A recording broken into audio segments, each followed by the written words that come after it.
Funny how a calm morning breeze can drag you right back into memories you thought you'd buried for good. The sun had barely cleared the treetops, just warm enough to glisten on the dew that coated my front lawn, when I noticed the familiar silhouette of my old bear cat through the kitchen window. The steam curling off my coffee rose into the still air as I watched a tow truck creep backward toward my driveway. That simple sight pulled me back to years of starting each day on edge, scanning alleys and rooftops for threats long before. The world woke up. They say old instincts never die, and this morning proved them right. The driver climbed out, circling my vehicle with the look of a man who wasn't sure if he'd been sent on a prank. His fingertips brushed along the thick ballistic glass, then down to the reinforced tires that had rolled through more chaos than he'd probably ever dream of. He pulled out his phone, no doubt calling dispatch, when I noticed her.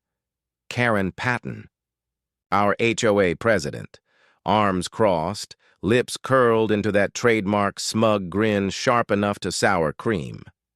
The driver scratched his head, staring at the armored undercarriage and heavy-duty hooks built for battlefield recovery. I could practically hear him wondering what lunatic had told him to haul this beast. Setting my mug down, I felt the familiar weight of my badge in my hand. Some introductions, no matter how much you'd rather avoid them, can't be put off. His confusion drained into alarm as I walked toward him, credentials raised. And just like that, Karen's self-satisfied smile twitched. She hadn't realized.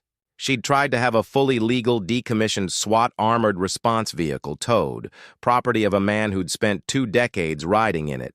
Name's Jake Morrison.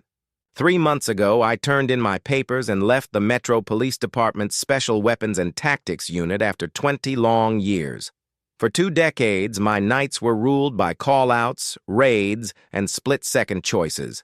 When I stepped away, I thought I was trading that life for peace.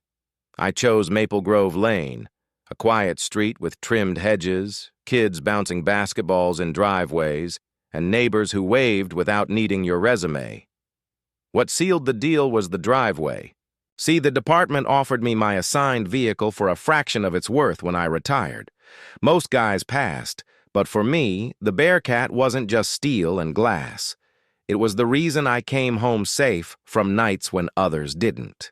8 tons of armor, ceramic plating, and bulletproof glass that had saved my skin more times than I'd care to recount. Registered, insured, and perfectly street legal.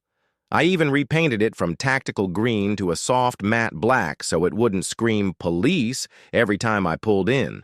At first, life here felt like I'd finally made the right call. The neighbors were curious but friendly, walking over to admire the truck.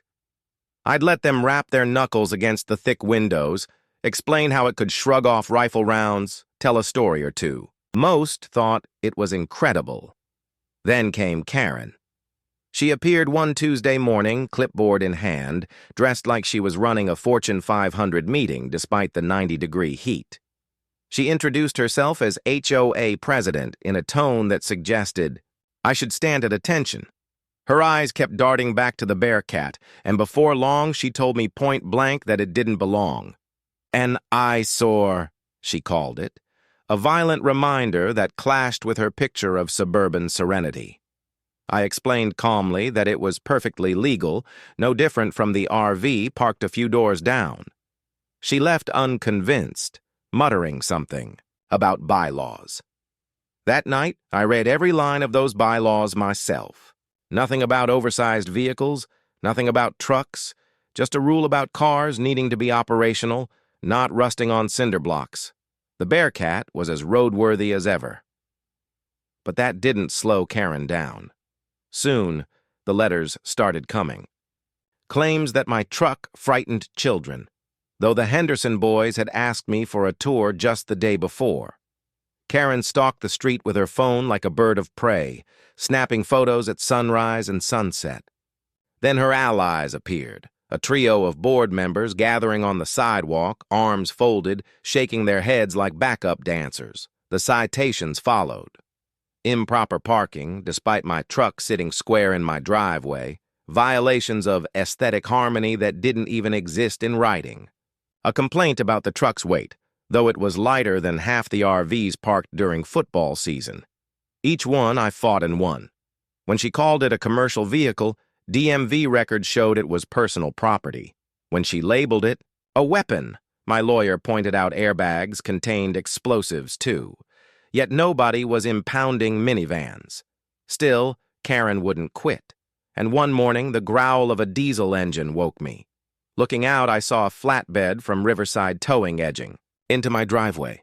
The driver glanced at his clipboard, eyebrows pinched as though the assignment made less sense the longer he studied it. No notice on my door, no letter in my mailbox, not even a phone call. Just the hiss of hydraulics and Karen across the street, camera rolling like she was about to capture her greatest victory. I pulled on a shirt and checked the security cameras. The flatbed had been idling there since 6:15 a.m., the driver circling again and again like a wolf that couldn't quite figure out where to bite. The Bearcat wasn't designed for this kind of job. Its mount points were built for tactical add-ons, not towing hooks. He gave it a try anyway. The truck's hydraulics whined under the strain, rear tires barely leaving the ground before he let off in defeat. That's when I stepped outside, badge in hand. His confusion dissolved instantly into apology once he realized what kind of vehicle, and whose vehicle, he'd been told to tow. I let him know I wasn't holding him responsible. The problem wasn't him, it was the false information he'd been fed. Then I turned to Karen. She was still recording, that gleam of self-righteous triumph bright in her eyes. When I asked if she was the one who authorized this circus, she marched forward with her chin tilted high. Declared it an abandoned vehicle in violation of HOA rules. I pointed at the valid tags, told her plainly I drove it every day, and warned her this wasn't going to slide. Then I made a call to my old department. 15 minutes later, a familiar face pulled up. Officer Janet Rodriguez, once my rookie trainee, now a sharp and seasoned cop in her own right. She went over my paperwork, checked the registration, then turned her attention on Karen. Calm, steady, and professional, Janet laid out the facts. HOA bylaws do not override state vehicle codes, and arranging the towing of a legally parked, registered vehicle, that crosses into harassment, maybe even attempted theft. Karen's confidence faltered right there. The driver, meanwhile, had taken a closer look at his gear.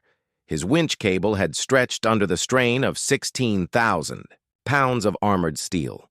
He announced someone would be footing the bill for the damage, an $800 repair, and held up the work order with Karen's signature right across the bottom. Her attempt to blame it on miscommunication didn't land. Janet issued her a citation for harassment and false reporting. Riverside Towing hit her with the invoice and flagged her from ever using their services again.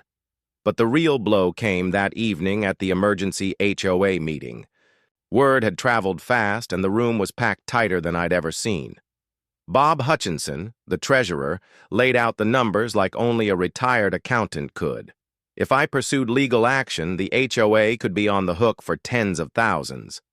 Linda Chen, the secretary, read through every citation Karen had issued me, each one already dismissed. And then Tom Bradley, who'd always looked uneasy backing her crusades, finally spoke up. He called out the bullying for what it was. The vote to remove Karen as president was unanimous. She tried to argue, sputtering about betrayal and conspiracies, but the board didn't flinch. Bob answered her quietly but firmly. Harassment wasn't a value the neighborhood wanted to defend.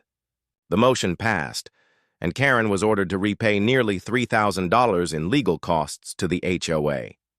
She stormed out, muttering about intimidation, but the decision was final. The next morning, I rolled the Bearcat down Maple Grove Lane.